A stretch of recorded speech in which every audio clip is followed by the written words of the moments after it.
Hello viewers, আসসালামু আলাইকুম। আজকে আমি আপনাদের সাথে শেয়ার করব আমার ছাদ বাগানের কচি লাউ আমি মিষ্টি কুমড়োর মতো করে চিংড়ি মাছ দিয়ে রান্না করব। এটা খেয়ে দেখবেন, খুবই মজা হয়। আমি চিংড়ি মাছ আর পেঁয়াজটা আগে একটু ভেজে নিলাম, এরপর দিয়ে দিলাম 1 চামচ হলুদের গুঁড়া। হলুদের গুঁড়োটা দিয়ে একটু নেড়ে চেড়ে দেবো।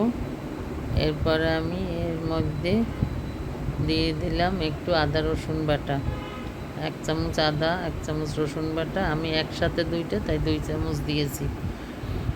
এরপরে আমি একটু নেড়ে চেড়ে দেবো ভালো করে।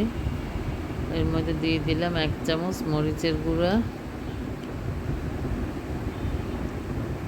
আর 1 চামচ জিরার গুঁড়া দিয়ে দিলাম।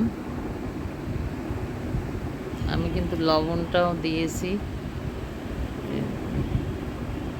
পরিমাণ মতো যার যেটুকু পরিমাণ লবণটা দিয়ে নেবেন।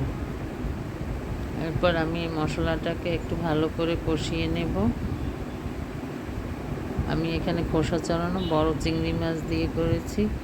এখন আমি এই দেখেন খোসা সহ লাউটা কেটে নিয়েছি। যেহেতু কচি লাউ আমার নিজের ছাদ বাগানের, তাই এটার খোসা ফেলানোর প্রয়োজন পড়েনি।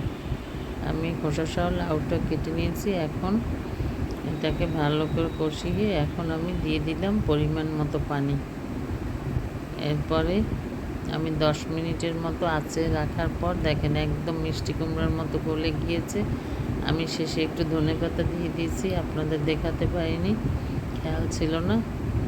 দেখেন কি সুন্দর হয়েছে, মনে হয় যেন একদম মিষ্টি কুমড়া। অনেক স্বাদ খেতে, খেয়ে দেখবেন সবাই, কমেন্টে আমাকে জানাবেন। আল্লাহ হাফেজ।